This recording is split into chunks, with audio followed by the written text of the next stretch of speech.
मेरा बच्चा party, WhatsApp और वेलकम बैक टू आपका अपना YouTube channel Vedantu NEET made easy. और आज हम लोग बात करने वाले हैं एक और बहुत जरूरी टॉपिक की, जिस पर से कि सवाल आता है, भले ही आपका नीट हो आपका बोर्ड हो। और वो सवाल है कि भाई हमारे जो अराइल हैलाइड्स होते हैं ये न्यूक्लियोफिलिक सब्स्टिट्यूशन रिएक्शन को शो क्यों नहीं करते, और अगर करते भी हैं तो हमें क्यों रुला देते हैं। तो आइए मेरे प्यारे बच्चों बात करते हैं इसके रीजन की। सबसे पहला रीजन होता है रेजोनेंस।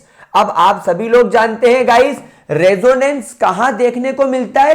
कॉन्जुगेटेड सिस्टम में। रिपीट करो, कहां देखने को मिलता है? कॉन्जुगेटेड सिस्टम में। कॉन्जुगेटेड सिस्टम का मतलब क्या? Pi bond, single bond, pi bond, यानी ऑल्टरनेट पोजीशंस पर पाई बॉन्ड हो, या pi bond, single bond, lone pair, conjugated system. आई बात समझ में आप लोगों को? तो यहां पर रेजोनेंस कॉन्जुगेटेड सिस्टम में देखने को मिलता है और ये स्टेबलाइजिंग इफेक्ट है। कौन सा इफेक्ट है? Stabilising effect. तो अगर आपके पास में लेट्स इमेजिन एक अराइल हैलाइड है, लेट से आपके पास में क्लोरोबेंजीन है। तो क्लोरोबेंजीन में आप देखो कि यहां पर you guys have a double bond और फिर एक सिंगल बॉन्ड और फिर एक लोन पेयर। तो हो गया ना कॉन्जुगेटेड सिस्टम। तो यहां पर इस रिंग को स्टेबलाइज करने के लिए ये क्लोरीन अपना डबल बॉन्ड बनाने के लिए इस कार्बन को लोन पेयर दे देगा। तो ये कार्बन ये वाले डबल बॉन्ड को तोड़कर अपने पड़ोसी वाले कार्बन को चिपका देगा।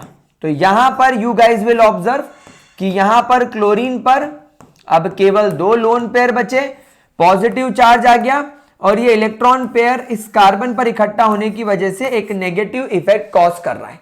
अब ये कार्बन बोलेगा कि मेरे को तो डबल बॉन्ड बनाना है, तो ये इसके पास चला जाएगा, तो ये डबल बॉन्ड टूट के इधर आ जाएगा। तो अब आप लोग देखोगे कि यहां पर डबल बॉन्ड बन गया, यहां पर आपका नेगेटिव चार्ज आ गया और ये क्लोरीन तो बेचारा अभी भी खुश है पॉजिटिव चार्ज के साथ। फिर ये इधर चला जाएगा, ये इधर चला जाएगा और इस प्रकार रेजोनेंस आपका चलता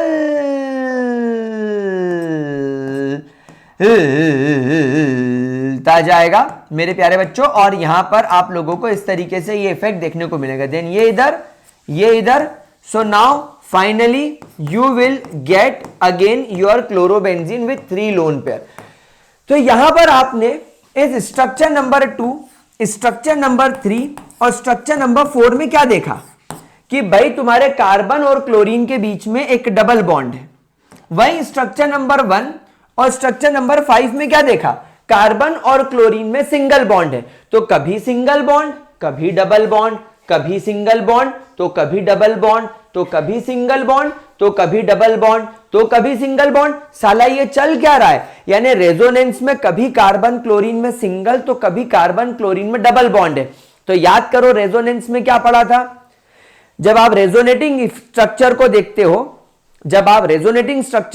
हो, और कभी एक कार्बन क्लोरीन में सिंगल और कभी कार्बन क्लोरीन में डबल आता है, तो रेजोनेंस बोलता है कि भाई ना तो यहां परफेक्टली सिंगल बॉन्ड होगा और ना तो यहां परफेक्टली डबल बॉन्ड होगा, दोनों के बीच का कुछ होगा।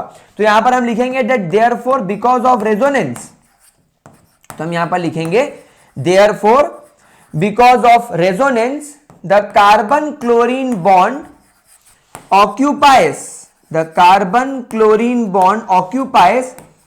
occupies the partial double bond character.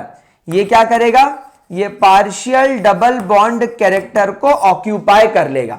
It occupies the partial double bond character. और अब आप समझ जाओ, जब एक न्यूक्लियोफाइल इन्वायरमेंट में आएगा तो ये न्यूक्लियोफाइल क्या करेगा? इस क्लोरीन को रिप्लेस करने की कोशिश करेगा। लेकिन यहां पर क्लोरीन इस कार्बन के साथ में सिंगल बॉन्ड नहीं बल्कि पार्शियल डबल बॉन्ड से कनेक्टेड है। इस न्यूक्लियोफाइल को इस सिंगल बॉन्ड को तोड़ने में ही पसीना आ जाता है। तो सोचो पार्शियल डबल बॉन्ड को तोड़ने में तो और मेहनत करनी पड़ेगी, इसलिए वो अटैक नहीं कर पाता। एक रीजन ये हो गया। अब चलो दूसरे रीजन की तरफ चलते हैं। सर दूसरा रीजन क्या हो सकता है? दूसरा रीजन है हाइब्रिडाइजेशन। अच्छा, हाइब्रिडाइजेशन में क्या होता है सर? देखो यहां पर आप सब जानते हो कि आपके अराइल हैलाइड के अंदर ये कार्बन और क्लोरीन के बीच में जो बॉन्ड है, इसमें ये कार्बन और ये कार्बन में डबल बॉन्ड है, और जब कभी भी तुम्हारे कार्बन में डबल बॉन्ड आ जाता है वो sp2 हाइब्रिडाइज्ड हो जाता है। और हम सभी लोग जानते हैं कि अगर हमसे कोई पूछे कि इलेक्ट्रोनेगेटिविटी ऑर्डर क्या है, इलेक्ट्रोनेगेटिविटी ऑर्डर क्या है, इलेक्ट्रोनेगेटिविटी ऑर्डर क्या है, तो कार्बन जिसके हाइब्रिडाइजेशन sp3 है वो सबसे कम इलेक्ट्रोनेगेटिव, फिर कार्बन जिसका हाइब्रिडाइजेशन sp2 है, और फिर कार्बन जिसका हाइब्रिडाइजेशन sp है। तो यहां पर आपका कार्बन जिसका हाइब्रिडाइजेशन sp2 है, ये कंपैरेटिवली ये कार्बन मोर इलेक्ट्रोनेगेटिव होगा, और इस वजह से ये कार्बन ज्यादा इलेक्ट्रोनेगेटिव है, इसलिए ये कार्बन भी इस क्लोरीन के इलेक्ट्रॉन को अपनी ओर खींचने की कोशिश करेगा, और ये क्लोरीन इस कार्बन के इलेक्ट्रॉन को अपनी ओर खींचने की कोशिश करेगा। इस वजह से इस कार्बन क्लोरीन बॉन्ड की बॉन्ड लेंथ जो हो जाती है वो अप्रोक्सीमेटली 169 पिकोमीटर्स के आसपास की हो जाती है। आई रिपीट, इसकी बॉन्ड लेंथ कम हो जाती है और अप्रोक्सीमेटली 169 पिकोमीटर्स की हो जाती है। लेकिन अगर हम अल्काइल हैलाइड की बात करें तो अल्काइल हैलाइड के अंदर आपका ये कार्बन जो है ये sp3 हाइब्रिडाइज्ड है। sp3 हाइब्रिडाइज्ड कार्बन की इलेक्ट्रोनेगेटिविटी लेस होती है, तो ये लेस इलेक्ट्रोनेगेटिव होने की वजह से यहां पर कार्बन और क्लोरीन के बॉन्ड की लेंथ 177 पिकोमीटर्स होती है। तो हम सब लोग जानते हैं जब बॉन्ड लेंथ ज्यादा होती है तो वो इजीली टूट जाता है। तो यहां पर ये वाला बॉन्ड जो होगा it will be easily break, it will easily break and it will easily या it breaks easily by the incoming nucleophile, इसलिए ये रिएक्शन कर लेता है, but it requires more energy to break, it requires more energy to break, ये टूटने के लिए ज्यादा एनर्जी की रिक्वायरमेंट करता है। इस वजह से भी एक इनकमिंग न्यूक्लियोफाइल जब आकर बोलेगा कि क्या मैं इस बॉन्ड को तोड़ूं, तो उसको ज्यादा एनर्जी लगेगी, तो वो बेचारा फिर भाग जाएगा। तो क्या आपको दूसरा प्रॉब्लम समझ में आया? कोई प्रॉब्लम, कोई दिक्कत, कोई परेशानी? चलिए तीसरे प्रॉब्लम की तरफ चलते हैं। तीसरा प्रॉब्लम वापस से रेजोनेंस के अंदर ही छुपा हुआ है। आप सभी लोग जानते हो कि जब आपका क्लोरीन या आपका कोई भी हेलोजन यहां डबल बॉन्ड बना लेता है, तो या तो आपको नेगेटिव चार्ज यहां दिखता है, या तो आपको नेगेटिव चार्ज यहां दिखता है, या तो आपको नेगेटिव चार्ज यहां दिखता है। यानी you will observe electron density on ortho and para position. यह आपको स्ट्रक्चर नंबर 2 में देखने को मिला था रेजोनेंस के, यह आपको रेजोनेंस के स्ट्रक्चर नंबर 3 में देखने को मिला था, और यह आपको रेजोनेंस के स्ट्रक्चर नंबर 4 में देखने को मिला था। तो यहां पर आप देखो इन तीनों केसेस में आपके बेंजीन रिंग के ऊपर ऑर्थो और पैरा पोजीशन पर नेगेटिव चार्ज है। अब जब न्यूक्लियोफाइल यहां पर आएगा, न्यूक्लियोफाइल क्या है? Nucleophile itself is negatively charged. Nucleophile खुद क्या है? वो खुद नेगेटिवली चार्ज्ड है। तो जब वो इस रिंग के पास आएगा बोलेगा रिपल्शन, जब वो यहां से अटैक करने की कोशिश करेगा बोलेगा रिपल्शन, जब वो यहां से अटैक करने की कोशिश करेगा बोलेगा रिपल्शन। तो यहां पर because of negative charge accumulated on the ring on the ortho and para position, the nucleophile will feel steric hindrance, और इस वजह से न्यूक्लियोफाइल इस रिंग के पास नहीं आ पाएगा और इस वजह से भी वो इस पर अटैक नहीं कर पाएगा।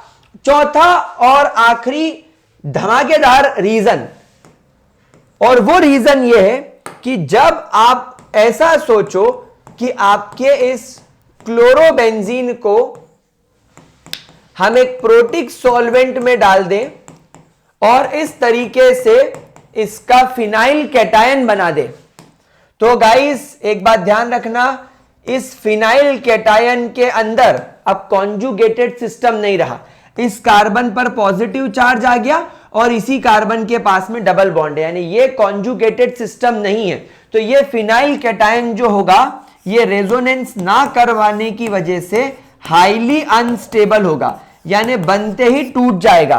तो अब जब तुम्हारा कैटायन स्टेबल ही नहीं है, देयरफॉर गलती से भी ये SN1 मैकेनिज्म तो शो ही नहीं करेगा, never, it will never show the SN1 mechanism. तो गाइज ये 4 कारण है मेरे बच्चों जिसकी वजह से तुम्हारा अराइल हैलाइड यानी तुम्हारा एरोमेटिक हेलोअरीन जो होता है, हेलोअरीन वो कभी nucleophilic substitution reaction easily show नहीं करता। देन आपने पढ़ा होगा कि हम अगर किसी न्यूक्लियोफिलिक सब्स्टिट्यूशन रिएक्शन करना चाहते हैं, तो अगर हमें न्यूक्लियोफिलिक सब्स्टिट्यूशन रिएक्शन करना है तो क्या करें, हमेशा ध्यान रखो इलेक्ट्रॉन विड्रॉइंग ग्रुप को अटैच कर दो to the haloarene, to the haloarene, electron withdrawing group को हेलोअरीन पर अटैच कर दो। तो उससे क्या होगा, उससे यह होगा कि जब आपके ऑर्थो पैरा या ऑर्थो पोजीशन पर आप इलेक्ट्रॉन विड्रॉइंग ग्रुप लगा दोगे तो उस रिंग के इलेक्ट्रॉन को अपनी ओर खींच लेगा, जिससे रिंग की नेगेटिविटी कम हो जाएगी और अब इनकमिंग न्यूक्लियोफाइल इस क्लोरीन को तोड़ने के लिए कैपेबल हो जाएगा। तो वो हम लोग बाद में देखेंगे, लेकिन अभी हम लोगों का ये जो सिस्टम है ये खत्म हो गया। अब गाइस एक इंपॉर्टेंट बात मैं आपको बताना चाहूंगा, वेदांतु पर चल रहा है पतंग उत्सव, ये नॉट पतंग उत्सव, ज्ञान उत्सव। ज्ञान उत्सव के अंदर you will get major giveaway. क्या क्या मिलेगा आपको, नीट के PYQs मिलेंगे, CBSE के PYQs मिलेंगे, मॉक टेस्ट मिलेंगे और बहुत कुछ मिलेगा, और सब का सब फ्री ऑफ कॉस्ट, 1 रुपया नहीं लगेगा। लिमिटेड पीरियड ऑफर है, आप लोगों को डिस्क्रिप्शन बॉक्स में इसका लिंक दे रखा है, प्लीज इस लिंक पर क्लिक करो। गाइस हमारी सीरीज अंतिम प्रहार चल रही है, सुबह 7 बजे अमृता मैम आती है, 9 बजे मैं आता हूं, 11 बजे चंदन सर आते हैं, और हम CBSE बोर्ड्स के लिए लाइन से 1 शॉट ले रहे हैं। और ये जो आप वीडियोस देख रहे हो ये हमारी एंड गेम सीरीज चल रही है जो नीट के स्टूडेंट्स के लिए चल रही है, जिसमें बायोलॉजी, केमिस्ट्री और फिजिक्स के इंपॉर्टेंट टॉपिक्स आपको थोड़े थोड़े मिनट्स में करवा दिए जाते हैं। देन गाइस हमारा टेलीग्राम चैनल ज्वाइन करना ना भूलें, टेलीग्राम चैनल पर आपको हमारी सारी अपडेट्स मिलती रहेंगी। और गाइस हमारा जो वीकली नीट 2024 के लिए मॉक टेस्ट चल रहा है 3 बजे से 6 बजे, उसको जरूर से करें। इसके अंदर 13 मॉक टेस्ट है और 7 फुल लेंथ टेस्ट है। यह आपको एक 360 डिग्री एनालिसिस प्रोवाइड करता है, आपको आपकी एक्यूरेसी लेवल को चेक करने में मदद करता है, आपके सब्जेक्ट और कैटेगरी वाइज आपके लेवल को चेक करके देता है, टॉपिक वाइज आपकी रिपोर्ट आपको मिलेगी, आपको आपके परफॉर्मेंस के बारे में मालूम पड़ेगा, एक क्वेश्चन को करने के लिए आप कितना टाइम ले रहे हो, और सभी का सॉल्यूशंस आपको सब कुछ मिलेगा फ्री ऑफ कॉस्ट। तो गाइस लिंक डिस्क्रिप्शन बॉक्स में है, अभी के अभी रजिस्टर करो। और गाइस सबसे इंपॉर्टेंट तो ये है, गिव अवे चाहिए फ्री ऑफ कॉस्ट, अगर नोट्स, PYQs, मॉक टेस्ट चाहिए तो बस लिंक पर क्लिक करो, वेदांतु पर अपने आप को रजिस्टर करो, आपको इस लिंक पर रीडायरेक्ट कर दिया जाएगा। रेगुलर इसके अंदर पेपर अपडेट होते चलेंगे, आपको नॉलेज और आपको अपने काम की चीज मिलती चलेगी। तो I hope you enjoyed the session, thank you so much for joining, bye bye.